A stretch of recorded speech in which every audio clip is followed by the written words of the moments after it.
स्वतःच्या मेंटल हेल्थकडे तू किती लक्ष द्यायचंस त्यावेळी किंवा अजूनही देतो? तेव्हा कधीच नाही दिलं. नाही. फक्त ड्रेन आउट करतोय काम, सांभाळतोय घरच्या. म्हणजे मी खरं सांगू, बाबा गेल्यानंतर एक 2 का 2.5 वर्षांनी मी रडलो. हो, हो. हो.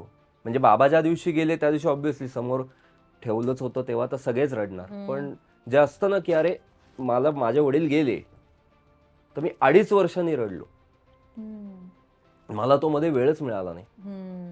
कारण मी रडत बसलोय हे आईने जर बघितलं असतं तर संपलंच असतं. संपलं असतं. हो, हो. आणि खरंच परत परत मी सांगतो ना, कोणी येत नाही.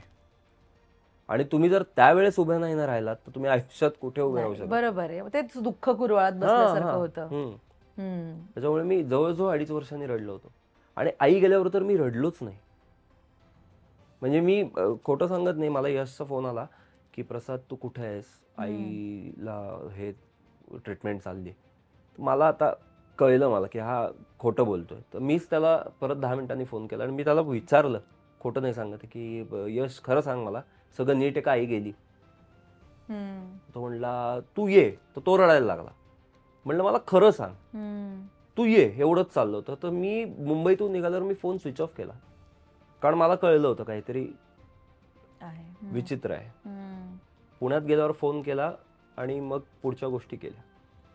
बापरे प्रसाद, केवढं काय काय घडून गेलंय नाही आयुष्यामध्ये. म्हणजे काय होतं ना, मला या बाकीच्या सगळ्या गोष्टी खूप क्षुल्लक वाटतात त्यामुळे. हो.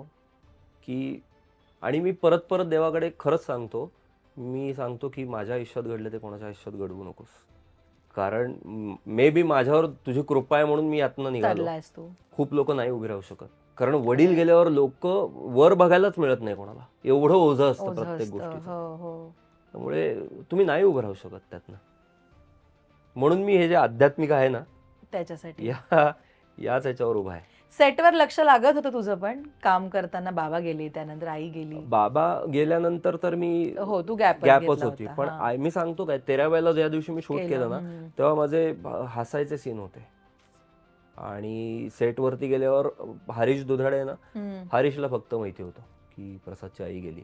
बाकी अख्ख्या सेटला कळलं पण नाही की काहीतरी घडलंय असं. आणि पहिले कसं असतं माहितीये का, आपल्याला हे माहीतच नसतं की आपले आई वडील गेल्यावर आपण कसे रिॲक्ट होणार आहोत, का कोणाला माहिती असतील ह्या गोष्टी. त्यामुळे मला ना हे पहिले बाबा गेल्यानंतर मी हे सगळं बघितलं होतं ना, की तुझं दुःख तुझ्या जवळ आहे. मला आता तुझ्या वडिलांबद्दल जे तुला वाटतं ते मला वाटणार नाही ना. मला एवढंच वाटेल की नाही हिचे वडील आहेत. बरोबर. माझ्या वडिलांबद्दल जे वाटतं ते मलाच वाटणार. त्याच्यामुळे मी ते इतकं डोक्यात फिक्स केलं ना, की तू रडू नको 10 लोकांसमोर. आणि माझा जो मी सारखं सांगतो जो मित्र आहे ना, यश, तो म्हणजे मानलेला भाऊ आहे माझा. त्याने मला एक चांगलं वाक्य सांगितलं.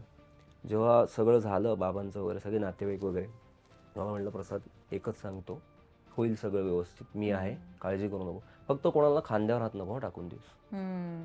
मला तेव्हा कळलं, तू काय म्हणतो, नाही नाही खूप लोक सांत्वनाला येतील तुझ्या, की काय रे आम्ही आहोत रे, खांद्यावर कोणाला हात टाकून देऊ नकोस. तो तेवढाच असतो, पुढे काही घडत नाही.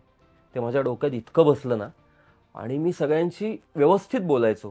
गेल्यावर आले ना किंवा म्हणलं वाईट झालं, लोकांना असं वाटत ह्याला काहीच वाटत नाहीये. प्रत्येकाला आपलं आपल्याला माहिती आहे आपल्याला काय वाटत असतं. तर त्या सगळ्या गोष्टी मी इतक्या माझ्या आयुष्यातल्या सगळ्या मी शिकत गेलो ना, एक एक एक एक एक. त्यामुळे मला एवढं माहिती आहे की तुम्हाला दिलेलं शरीर धडधाकट आहे. तुम्ही रोज जेवता, तुम्हाला राहायला घर आहे, अंगावर कपडे आहेत, तुम्ही चांगल्या लोकांमध्ये बसता, चांगल्या लोकांशी तुमची कॉन्टॅक्ट होतात, चांगल्या लोकांबरोबर काम करता.